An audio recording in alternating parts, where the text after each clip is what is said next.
Hello, Son of God and my brother. This is your awakening, and today's teaching is the link to truth. It cannot be that it is hard to do the task that Christ appointed you to do, since it is He who does it. And in the doing of it, will you learn the body merely seems to be the means to do it. For the mind is His, and so it must be yours. His holiness directs the body through the mind at one with Him. His holiness directs the body through the mind at one with Him, and you are manifest unto your holy brother as He to you. Here is the meeting of the Holy Christ unto Himself, nor any differences perceived to stand between the aspects of His holiness, which meet and join and raise Him to His Father, whole and pure and worthy of His everlasting love. How can you manifest the Christ in you except to look on holiness and see Him there? How can you manifest the Christ in you except to look on holiness and see Him there? Perception tells you are manifest in what you see. Behold the body, and you will believe that you are there. And everybody that you look upon reminds you of yourself, your sinfulness, your evil, and above all, your death. And would you not despise the one who tells you this and seek his death instead? The message and the messenger are one. And you must see your brother as yourself. Framed in his body, you will see your sinfulness, wherein you stand contempt. Framed in his body, you will see your sinfulness, wherein you stand contempt. Set in his holiness, the Christ in him proclaims himself as you. Set in his holiness, the Christ in him proclaims himself as you. Perception is a choice of what you want yourself to be, the world you want to live in, and the state in which you think your mind will be content and satisfied. It chooses where you think your safety lies at your decision. It reveals yourself to you as you would have you be, and always is it faithful to your purpose, from which it never separates nor gives the slightest witness unto anything the purpose in your mind upholdeth not. Perception is a part of what is your purpose to behold, for means and end are never separate.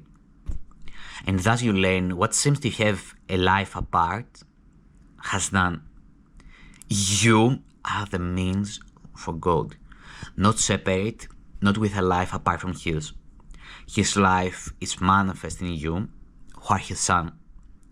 Each aspect of Himself is framed in holiness and perfect purity, in love celestial and so complete, it wishes only that it may release all it looks upon unto itself. Its radiance shines through its body that it looks upon, and brushes all its darkness into light merely by looking past it to the light.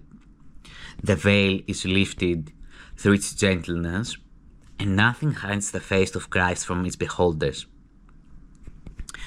You and your brother stand before Him now, to let Him draw aside the veil that seems to keep you separate and apart. Since you believe that you are separate, heaven presents itself to you as separate too. Not that it is in truth, but that the link that has been given you to join the truth may reach you through what you understand. Father and Son and the Holy Spirit are as one, as all your brothers join as one in truth. Christ and his Father have never been separate, and Christ abides within your understanding in the part of you that shares his Father's will, and Christ abides within your understanding in the part of you that shares his Father's will. The Holy Spirit links the other part, the tiny mad desire to be separate, different and special, to the Christ, to make the oneness clear, to what is really one. In this world, this is not understood, but can be taught. The Holy Spirit serves Christ's purpose in your mind so that the aim of specialness can be corrected where the error lies. Because his purpose is still one with both the Father and the Son, he knows the will of God and what you really will. But this is understood by mind perceived as one, aware that is one, and so experienced. It is the Holy Spirit's function to teach you how this oneness is experienced, what you must do that it can be experienced, and where you should go to do it. All this takes note of time and place as if they were discrete. For while you think a part of you is separate,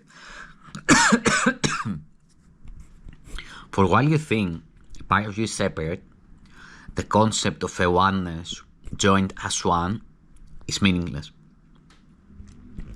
It is apparent that a mind so split could never be the teacher of a oneness which unites all things within itself. And so what is within this mind and does unite all things together must be its teacher. Yet must it use the language that this mind can understand in the condition in which it thinks it is. And it must use all learning to transfer illusions to the truth, taking all false ideas of what you are and leading you beyond them to the truth that is beyond them. All of this can be very simply reduced to this.